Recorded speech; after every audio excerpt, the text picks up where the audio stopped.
দেশে গণ অভ্যুত্থানের সূচনা হয়েছে দাবি করে বৈষম্য বিরোধী ছাত্র আন্দোলনে একাত্মতা জানিয়ে আবারও দলের নেতাকর্মী ও দেশবাসীকে রাজপথে নামার আহ্বান জানিয়েছেন মির্জা ফখরুল ইসলাম আলমগীর। পরিকল্পিতভাবে সরকার জাতিকে ধ্বংস করে দিচ্ছে দাবি করে আইনশৃঙ্খলা বাহিনীকে জনগণের বিরুদ্ধে অবস্থান না নেওয়ার আহ্বানও জানান তিনি। বিস্তারিত সাইফুর রিপনের প্রতিবেদনে। চলমান পরিস্থিতি নিয়ে বিএনপি চেয়ারপারসনের গুলশান কার্যালয়ে সংবাদ সম্মেলন করেন দলের মহাসচিব মির্জা ফখরুল ইসলাম আলমগীর। আন্দোলনকারী এবং বিরোধী নেতাকর্মীদের বাড়িঘরে হামলা চালিয়ে নৈরাজ্য সৃষ্টি করে সরকার দেশকে আবারও অনিশ্চয়তার দিকে ঠেলে দিচ্ছে বলে অভিযোগ করেন তিনি। আমরা যে আওয়ামী লীগকে অতীতে চিনতাম সেই আওয়ামী লীগ এটা নয়, এখন এটা পাকিস্তানি হানাদার বাহিনীকেও ছাড়িয়ে গেছে। তার অভিযোগ, জনগণের বিরুদ্ধে যুদ্ধ ঘোষণা করেছে সরকার। দাবি করেন তাদের মানবতা বিরোধী কর্মকাণ্ডের প্রতিবাদে জেগে উঠেছে বিশ্ব বিবেকও। এই সরকার অত্যন্ত পরিকল্পিতভাবে এই জাতিকে ধ্বংস করে ফেলছে।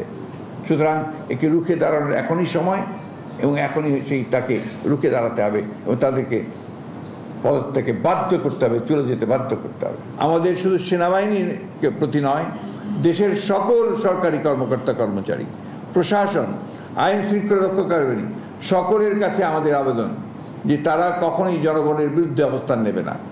জনগণের রক্তে, ছাত্রদের রক্তে আর যেন আমাদের রাস্তা যেন আপনার রঞ্জিত না হয়। সরকারকে বিদায়ে নেতাকর্মীদের রাজপথে নামার আহ্বানও জানান বিএনপি মহাসচিব। ফ্যাসিস্ট সরকারের হত্যাযজ্ঞ ও ধ্বংসযজ্ঞ আড়াল করতেই তথাকথিত তৃতীয় পক্ষ আবিষ্কারের জন্য সরকার বিরামহীন প্রচেষ্টা চালিয়ে যাচ্ছে, যা জনসাধারণ ঘৃণাভরে প্রত্যাখ্যান করেছে। বিএনপি জাতির এই চরমক্রান্তি লগ্নে দেশ ও জাতির বৃহত্তর স্বার্থে গণতন্ত্রের প্রিয় আপামর জনসাধারণ এবং বিএনপি অঙ্গ সহযোগী সংগঠনের সমস্ত নেতা কর্মী সমর্থক শুভরাজ্যদের প্রতি রাজপথে নেমে এসে জনতার সঙ্গে একাত্ম হয়ে গণহত্যাকারী স্বৈরাচারী সরকারের পতন ত্বরান্বিত করতে অসহযোগ আন্দোলন সফল করার আহ্বান জানাচ্ছে। সাংবাদিকদের প্রশ্নের জবাবে আর রক্তপাত না ঘটিয়ে সরকারকে পদত্যাগের আহ্বানও জানান মির্জা ফখরুল। বলেন, ক্ষমতা হস্তান্তরের প্রক্রিয়া নিয়ে সবার সঙ্গে আলোচনা করে দলীয় অবস্থান জানাবে বিএনপি। আমরা সকলের সঙ্গে পরামর্শ করে, বিশেষ করে ছাত্র আন্দোলন যারা করছেন তাদের সঙ্গে আলোচনা করে আমরা এই বিষয়টাকে পরে আপনাদের সামনে জানাবো, কারণ এখনই সেই সময়টা উপস্থিত হয়েছে বলে আমরা মনে করি না। সাইফুল রিপন, দেশ টিভি, ঢাকা।